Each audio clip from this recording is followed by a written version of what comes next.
Hi all. Now we are going to see about the 8051 microcontroller. Let us first see what is the difference between a processor and a microcontroller. A processor will just perform the operation, whereas it will not have the RAM, ROM and the ports. Whereas in case of controller, it will have the CPU, RAM, ROM, timer, serial port, bus control, all the input output ports in it itself. That's the main advantage of microcontroller.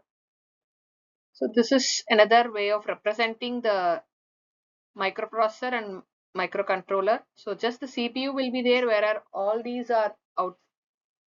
We have to just connect from externally, whereas in a microcontroller, everything is in a single pack.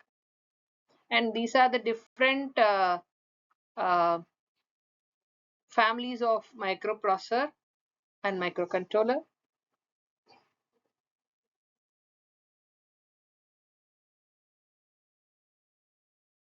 So this is another way of representing the block diagram of microcontroller, where we have the ALU, accumulator, registers, RAM, ROM, stack pointer, program counter, timer and counter, input output ports, interrupt circuits, clock circuit. So this is a simple block diagram representation of a microcontroller. Basically, this microcontroller follows two types of architecture. Either it follows von Neumann machine type or Harvard. Von Neumann architecture is one in which both the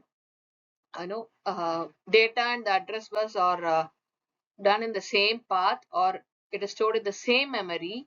Whereas in case of Harvard architecture, the program and the data memory are stored separate and they have separate bus. So this is the difference in the von Neumann and the Harvard architecture.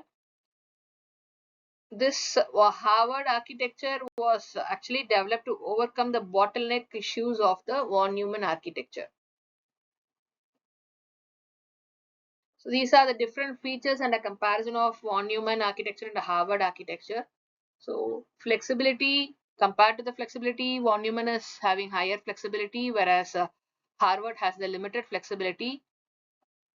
And speed is limited in case of von Neumann, whereas speed will be more here. And examples we have, they used in general purpose computers, whereas this is used in embedded systems like washing machines and other systems.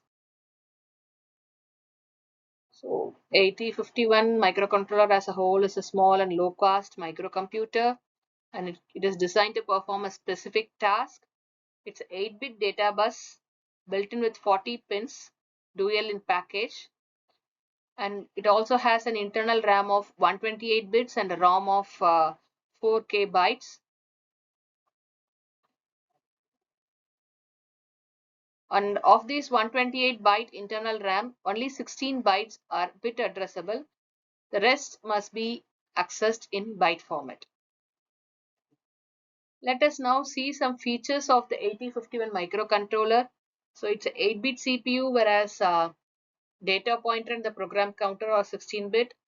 It has 8-bit processor status word PSW, and also the stack pointer of 8051 is 8-bit.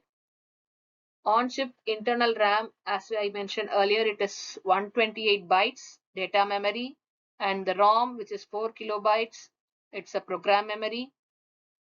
And the special function registers SFRs is 128 bytes, and there are 32 input output pins, which is arranged as 4-bit ports P0 to P3, and there are two 16-bit timers and counters T0 and T1, which is a specific advantage of this controller. Two external and three internal vector interrupts are there, one full duplex serial input output port, and one on-chip oscillator and clock is also available. The same is explained in a different way here. The components are 8-bit CPU, bus control, data and address bus control, and we have this RAM and ROM, internal RAM and ROM, and we have general purpose registers also, general purpose parallel input output port, serial TXD and RXD, interrupt control logic, timers and counters. Thank you.